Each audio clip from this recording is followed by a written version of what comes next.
Hey y'all, this is Bridget London and the Highwaywoman radio show, coming to you from Austin, Texas.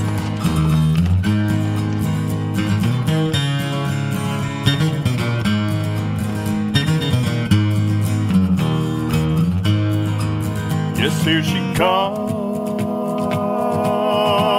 the Highwaywoman. She comes with music for your soul, and then moves along. She moves along.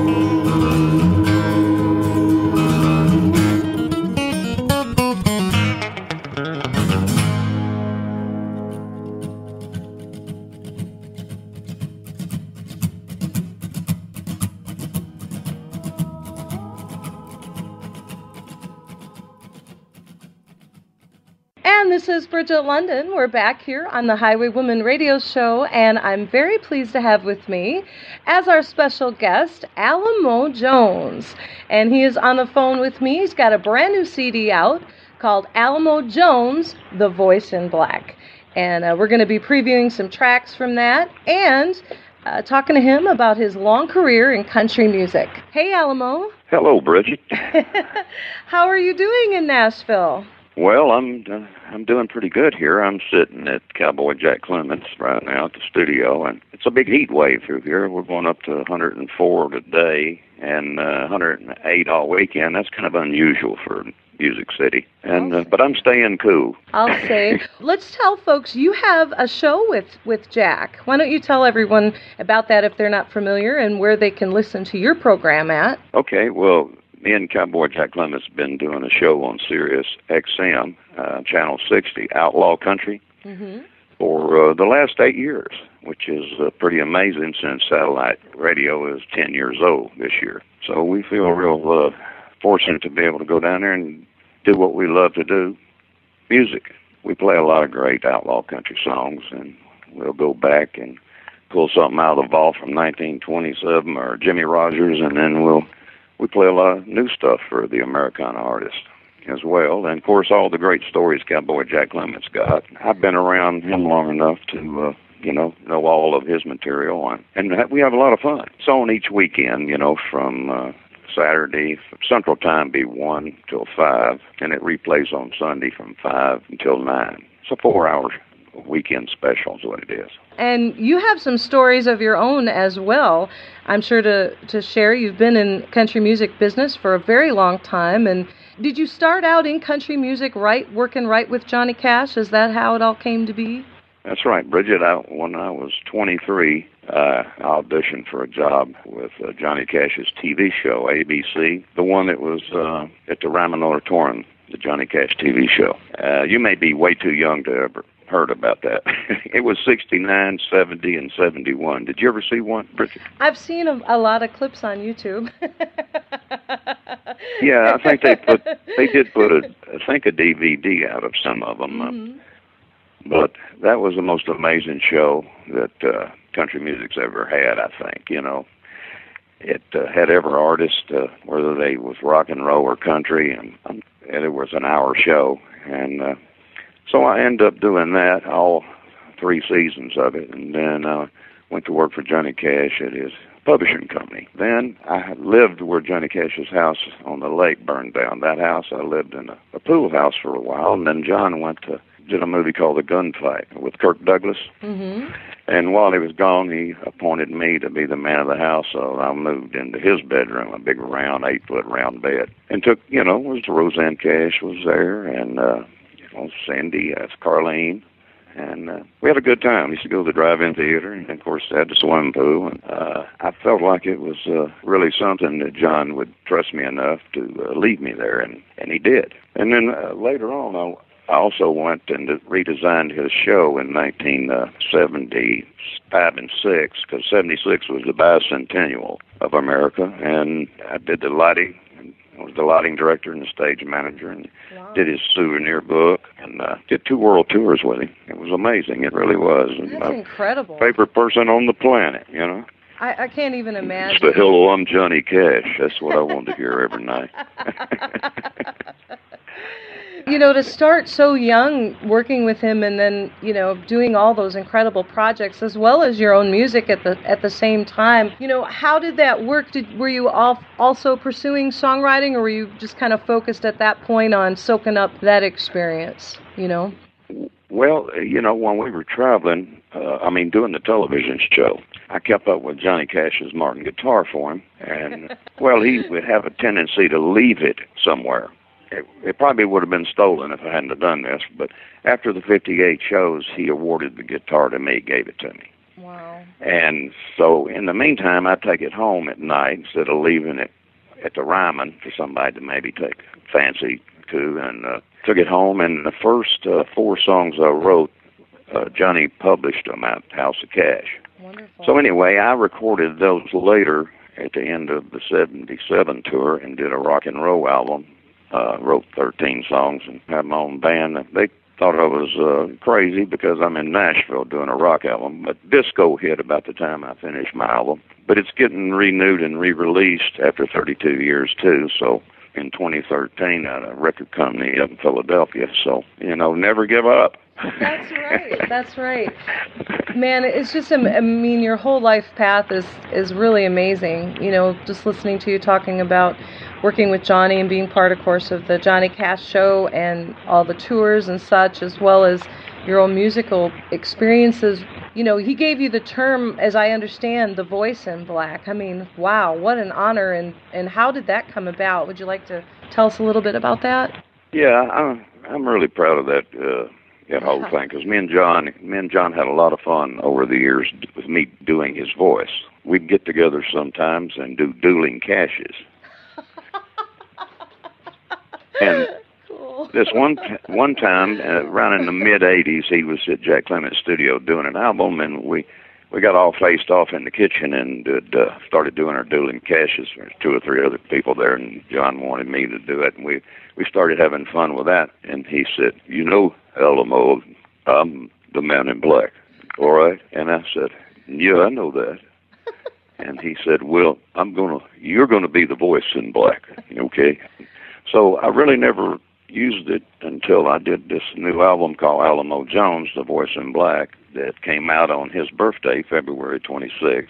I did that on purpose with the record company, right? I thought that I should do that, call it that, because I struggled with the name of the album. I was going to use a song as a title, and then it just came to me, and I'm thinking, in honor of John and all the fun we had with our Cash thing, and I'm going to call it The Voice in Black, and I'm happy with that. You can't get any cooler than that, really.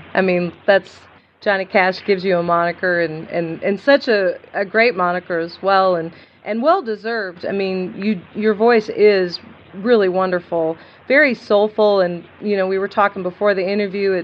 I can hear obviously the Cash influence, but I hear Elvis, and I hear something completely uniquely your own, and it's all kind of melded together in this great sound that cuts to the soul when you listen to it. Let's talk about this new album now. This took a little bit to get out, as I understand. Yes, that's right. That's right. My co-writer, he lives about 5.5 hours from Nashville, up in Ashland, Kentucky, and we wrote one song together. He came to me with an idea, and we wrote it, and I asked him if he would write 10 songs with me. So we wrote 10 songs, and then, of course, I wrote the bonus track with another gentleman friend of mine, and we wrote 10 songs that hadn't been recorded yet, except for the one, which is the bonus track called Twang Town. Honestly, Bridget, it was one of my most enjoyable parts of it, because I've had trouble finding co-writers over the years, and, if we change a line or something, they take it personal, and, I've been through all that over since 1969, really.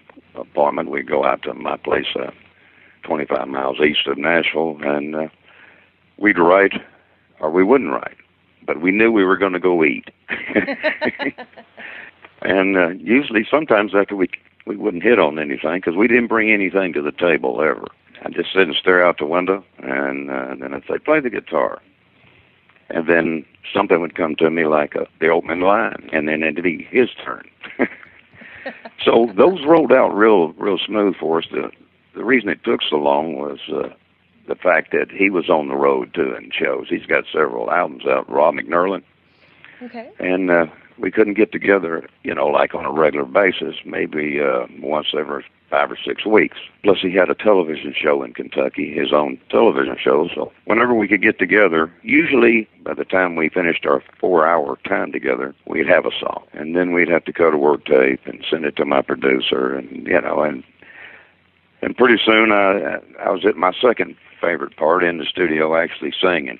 Right. Which was really great because I put a good team together, and my engineer had won a couple of Grammys and a couple of Doves, and my producer's been playing with different country artists that are well known for years, and we were all friends. So, you're only as good as your team sometimes. Where did you record this, Alamo? Well, the first song I recorded at Cowboy Jack Clement's studio called the Cowboy Arms Hotel and Recording Spot. And then I wanted to go out to Hendersonville because out on Johnny Cash Parkway, so I recorded at Dreamland Studios in Hendersonville. I did 9 there, and then I went over to a place called the Bomb Shelter and did the duet, Rob the Kid Berry.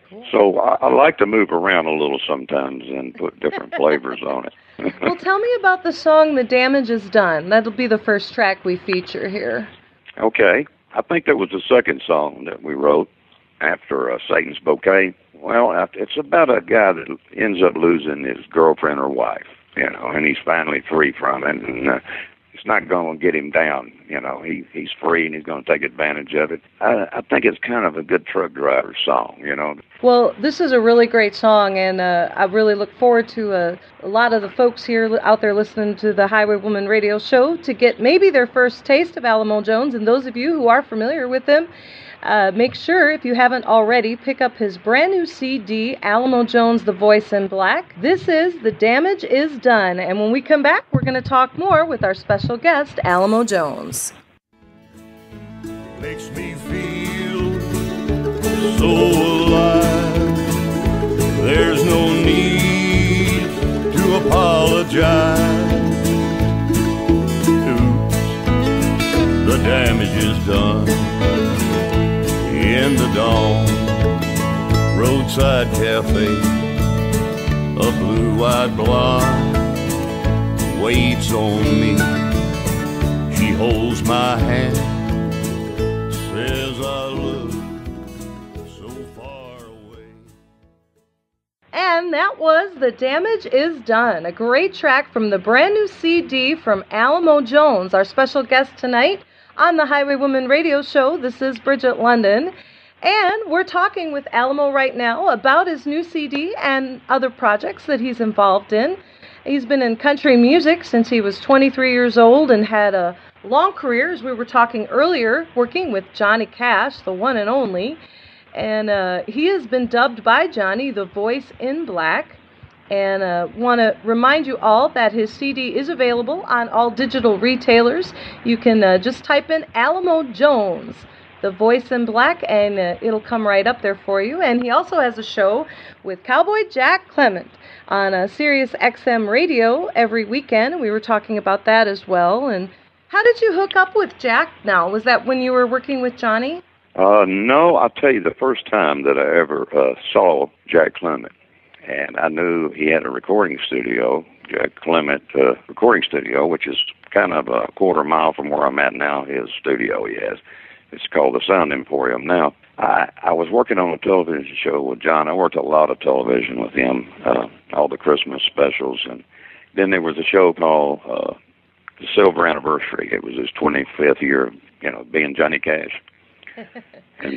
And nobody can beat Johnny Cash but Johnny Cash, But I was working the TV show, and Jack Clement was a guest on the show. He sang a song.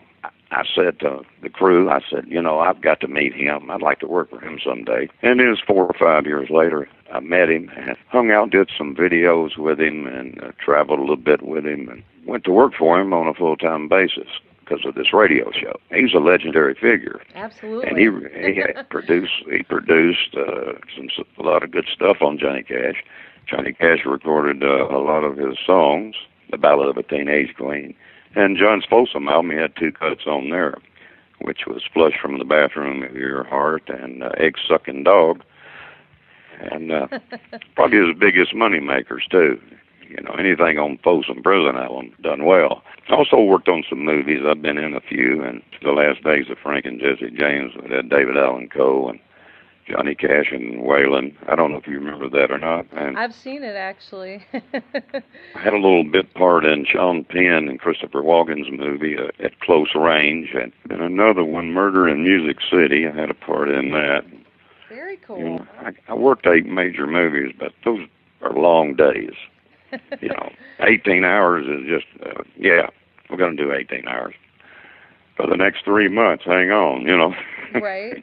I kind of got away from that after that. I thought it was too much work. Singing's a lot easier. Well, you know, after listening to you sing, I mean, it's obvious that that's, you know, you were born to do that. But I also, you know, find it fascinating, and I think it's really great when artists are also involved in other aspects, you know, as well. I mean, like you were mentioning, being involved with all the stuff with Johnny and the television shows, the production aspects and touring and acting and such, just kind of expressing yourself in different ways, and, you know, get out and do shows in Nashville, or, you know, I suppose you can't really travel a lot with the commitment with your show, but... I've done some on television once. The Nashville That's the Network. way to break into the business, right?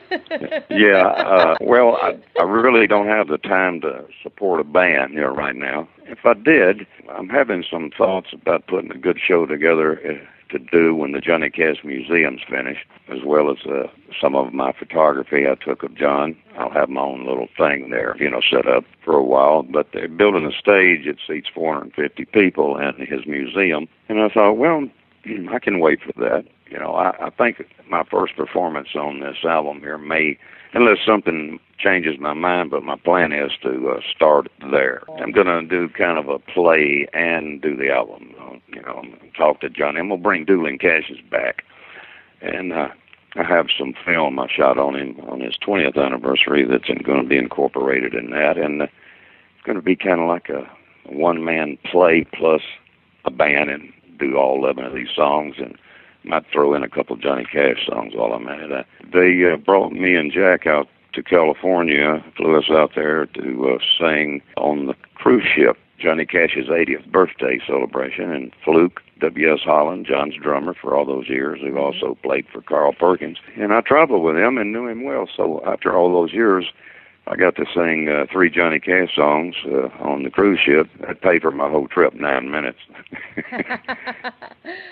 W.S. Holland played drums behind me, along with Branson on the road, and it was a fantastic band. There's nothing like singing with a good band. That's right. You know, I think it's really great how you're honoring Johnny, you know, continuing to do things like this. Sounds really exciting what you got planned, you know, with the exhibit and such. I hope you stay in touch with us and keep us posted on all of that. Oh, absolutely, Bridget. You know, I listen to your show whenever I get a chance, and what's handy about it is I can do that just about any time.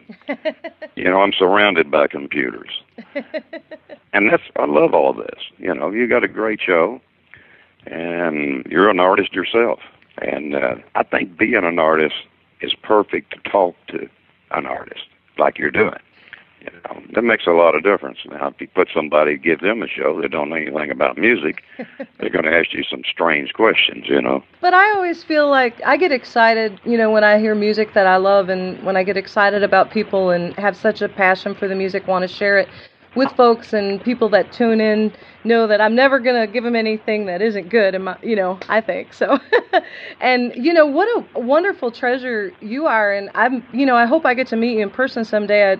Like I said, when I was really struck by the soulfulness in your voice, this is surprising to me that you haven't been touring and performing a lot, but obviously the career path that you take and led you exactly where you're supposed to be. But I'm finding right now that this is with this new CD and such, a lot of people who maybe aren't familiar with your music are going to get a chance to hear it now with this new album, Alamo Jones, The Voice in Black. How about we play An Outlaw's Got His Pride? Yeah, that's a good one. That's a good one for Texas and for outlaw country music. I like that song a lot. You know, I'm partial to it, I guess, because I recorded it and co-wrote it. I do like the song, and I really hope people, enjoy it as much as I do. All right, I'm sure they will. Here's Alamo Jones from The Voice in Black new album, and the song is An Outlaw's Got His Pride. Here we come.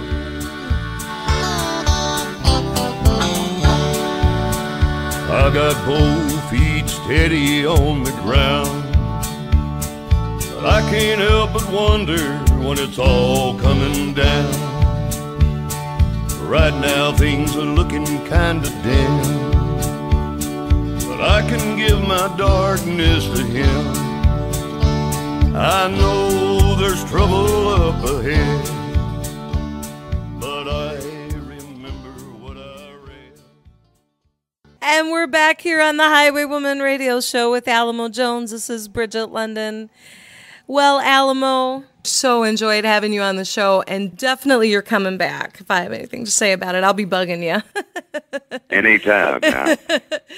You and know, I'll be listening to your show, and I'll tell you, Bridget London and the Highwaywoman, you're my favorite right now. Well, I appreciate that very much, and thank you so much for being on the show. And we want to tell everybody again, this is Alamo Jones, folks. You need to get a copy of his brand new CD, Alamo Jones, The Voice in Black. Check out his website, download his music, and of course, you can listen to his radio show with Cowboy Jack Clement.